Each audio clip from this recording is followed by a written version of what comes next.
Today we'll learn how to adjust your front derailleur. Make sure you've already set up your rear derailleur, as you'll need to access all of your rear gears for this tutorial.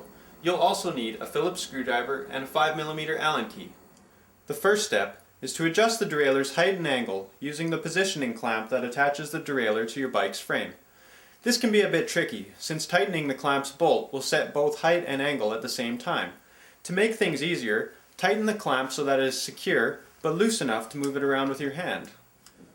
For correct height adjustment, position the bottom of the derailleur cage as close to the largest sprocket teeth as possible, so that it still clears.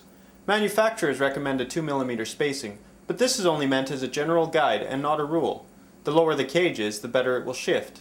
While you're in this position, take a quick look at the curvature of the large chainring and the outer derailleur cage, to make sure no part of the cage is rubbing on the chainring. The derailleur angle is set by looking down from above. This can be tricky and requires some patience, as the shape of the derailleur cage is often not straight. You'll want to imagine a center line in the middle of the cage, which should line up with the center line of your frame.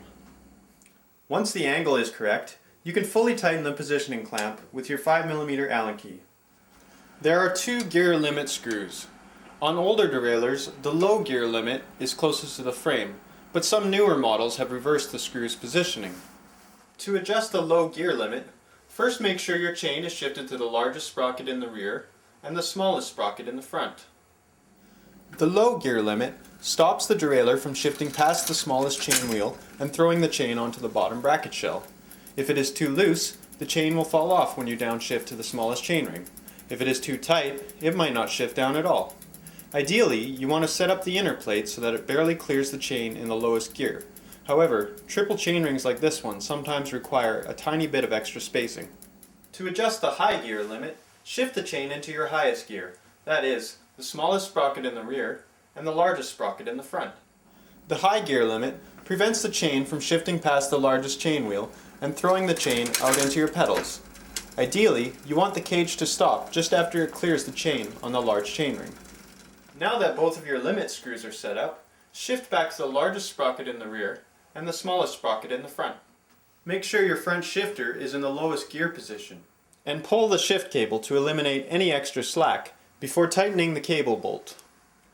Now shift the front derailleur to the middle gear and run through the entire range of rear sprockets to make sure the chain does not rub on either side of the front derailleur cage.